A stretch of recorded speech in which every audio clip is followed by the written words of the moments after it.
Narcissistic killer. In their relentless pursuit of the elusive killer, the police find themselves compelled to engage in psychological mind games with their elusive adversary, as they remain devoid of any leads. Written by Elham Ghoreishi. In the pre-dawn hours of an early October morning in 1995, a harrowing scene unfolded at the local hospital's emergency department. It was around 5 a.m. when a battered 16-year-old girl hobbled through the hospital's doors, her body bearing the brutal marks of an ordeal that had left her severely injured and unconscious. Rachel, as she revealed to the medical staff just moments before being wheeled into the operating room, had been through a nightmarish encounter. She had sustained a broken hand, multiple fractured fingers on her other hand, and 3 cracked ribs. The head injury she suffered was so grave that the attending physician determined an immediate surgical intervention was necessary to save her.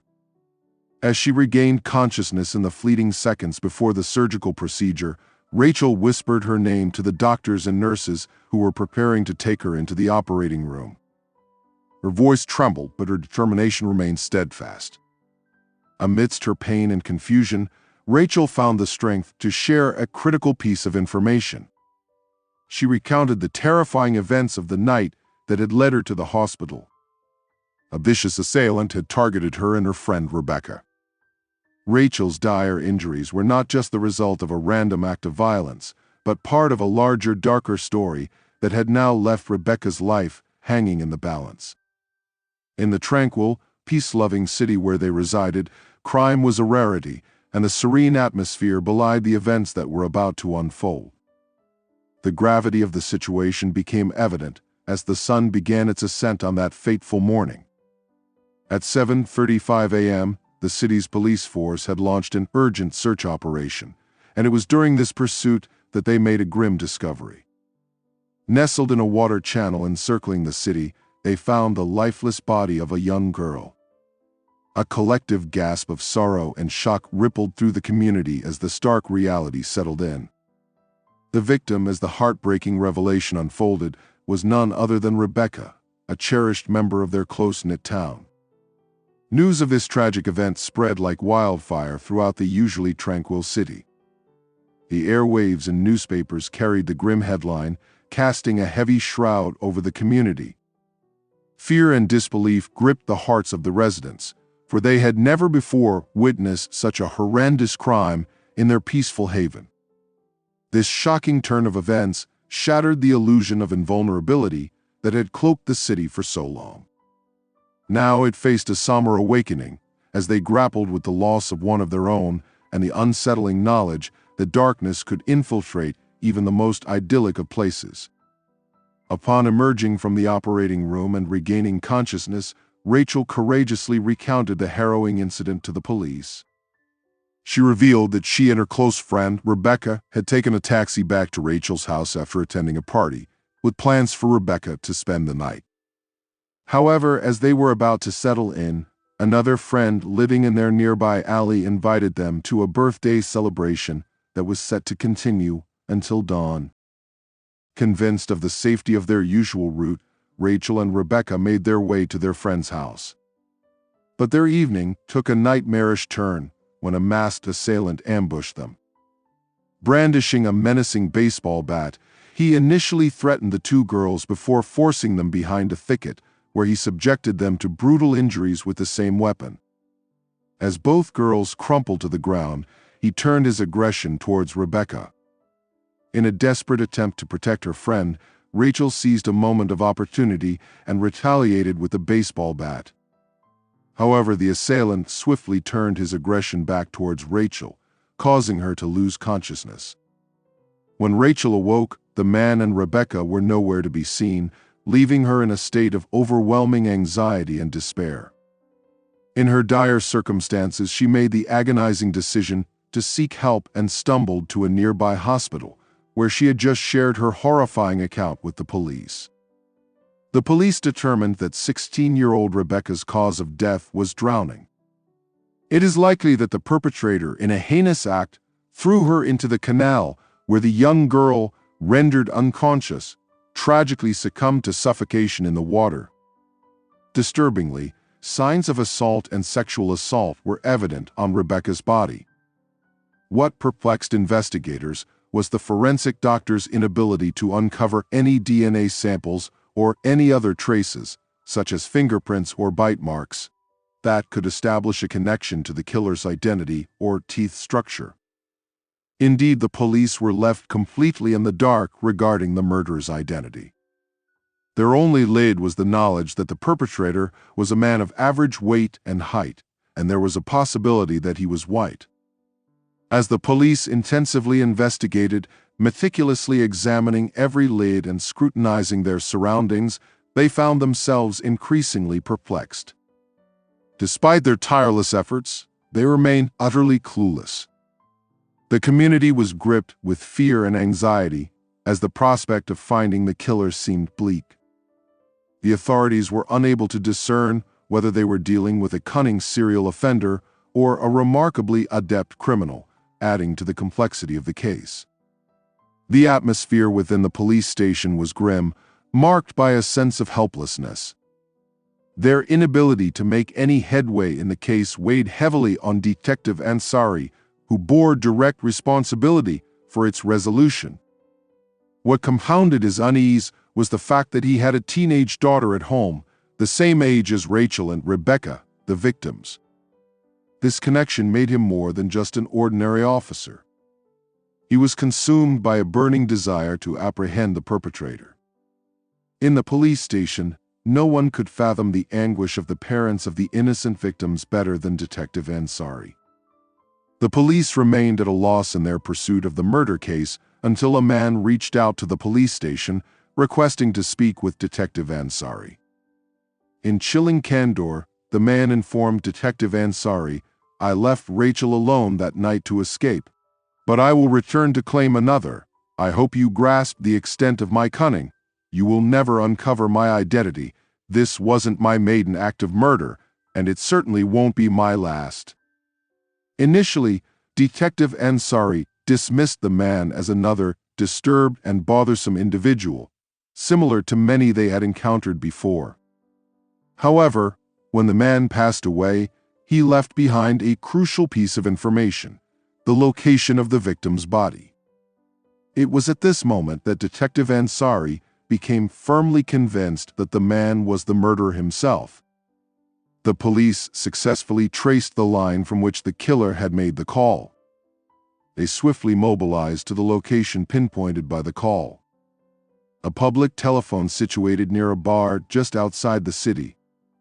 2 hours later, the audacious killer dared to contact the police once more. In a mocking tone, they sneered, "Do you really think I'm foolish enough to leave my fingerprints at the public telephone counter?" Upon their arrival, it became evident that the killer was brazenly lingering in the vicinity.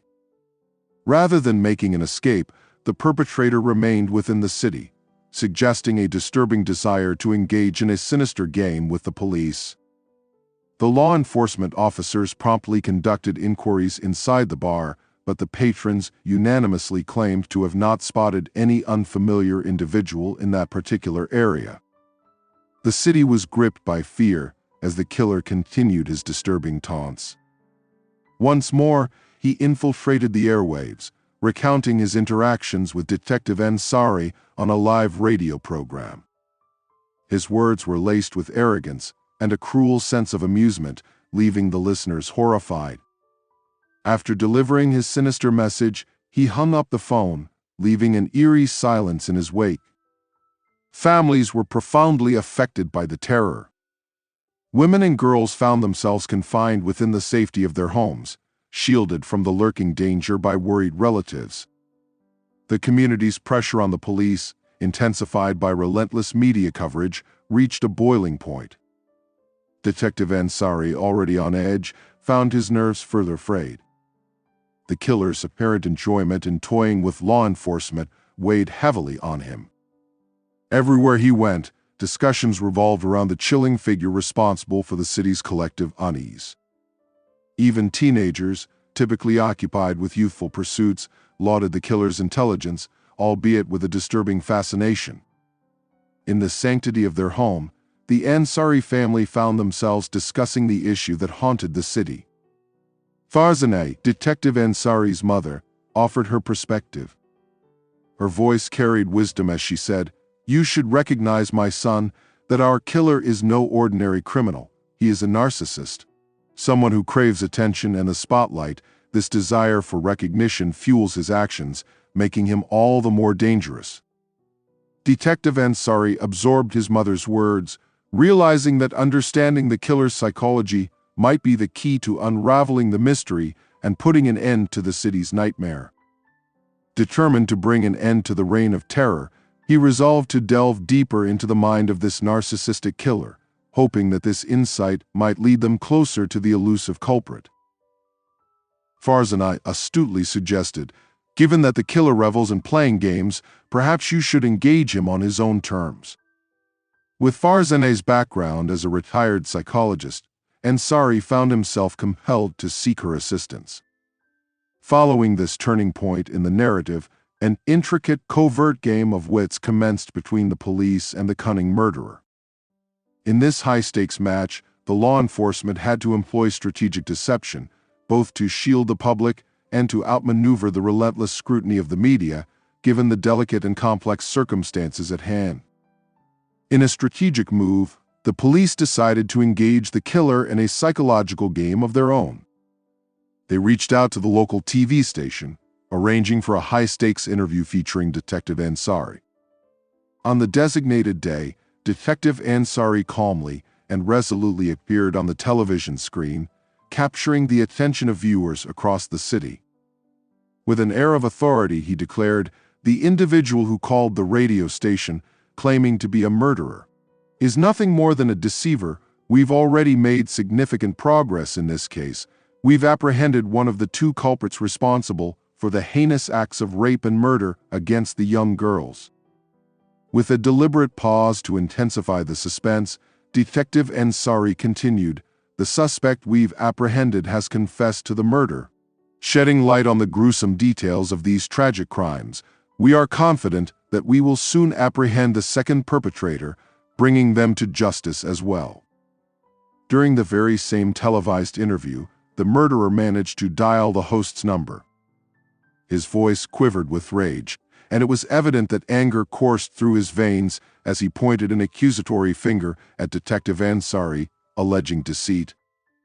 Unfazed by the tense situation, Detective Ansari implored the host not to terminate the call. With an air of composure, he addressed the agitated caller, saying, "It's apparent that you're troubled and unwell, and you're resorting to these actions to gain attention. I encourage you to reconsider your approach. We are committed to resolving this case and delivering justice." In a plea aimed at maintaining the dignity of the ongoing investigation and to prevent further unsettling the public, Detective Ansari made a heartfelt request to the radio and television networks. He said, "I earnestly request that we refrain from airing these calls. Their broadcast could distress public sentiment. And our aim is to bring this case to a conclusion while respecting the sensibilities of our community." This pivotal moment in the televised interview underscored the complex and high-stakes nature of the ongoing battle of wits between the police and the enigmatic murderer. While the families of Rebecca and Rachel were privy to the police's secretive operation and understood that it was a meticulously devised plan to apprehend the murderer, the wider public and the media had a very different reaction. Their relief was palpable, and the pressure on the authorities began to subside. Detective Ansari's revelation about the murderer having an accomplice continued to cast a shadow of caution over the city's residents, particularly during the bustling nighttime hours. People remained vigilant and wary, determined to stay safe in the wake of this unsettling revelation. In the case of Rachel, her residence and movements came under the watchful eye of the police, given that the killer had specifically targeted her and made this fact publicly known.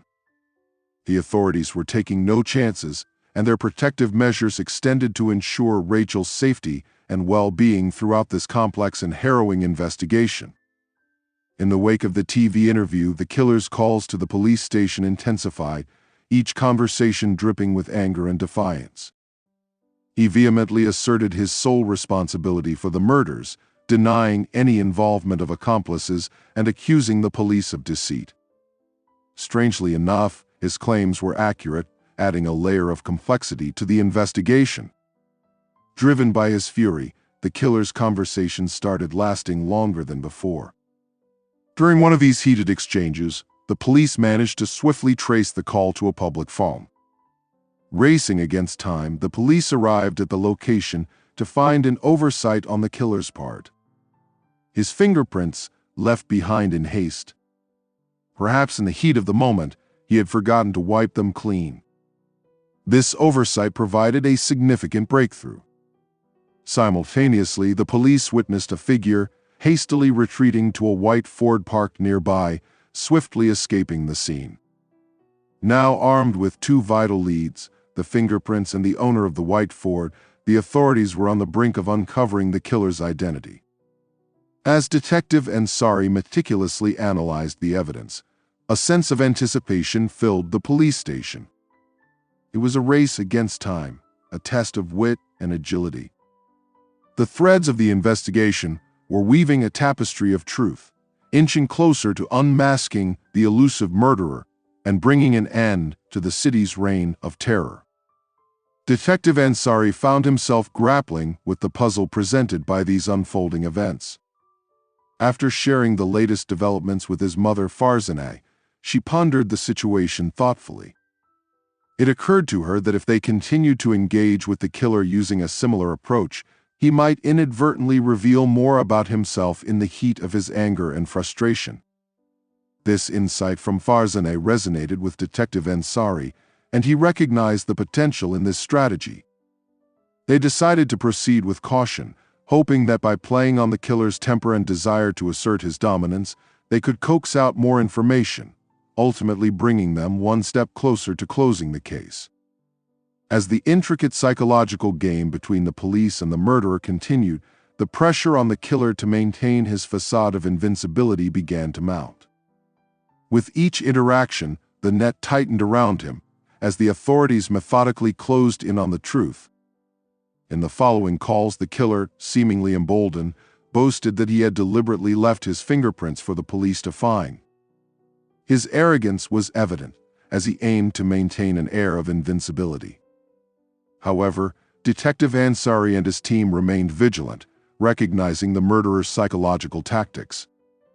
2 days later, a harrowing incident came to the attention of the police. A female sex worker reported that in the dead of night, a masked man had assaulted her, subjected her to a horrific ordeal of rape and violence.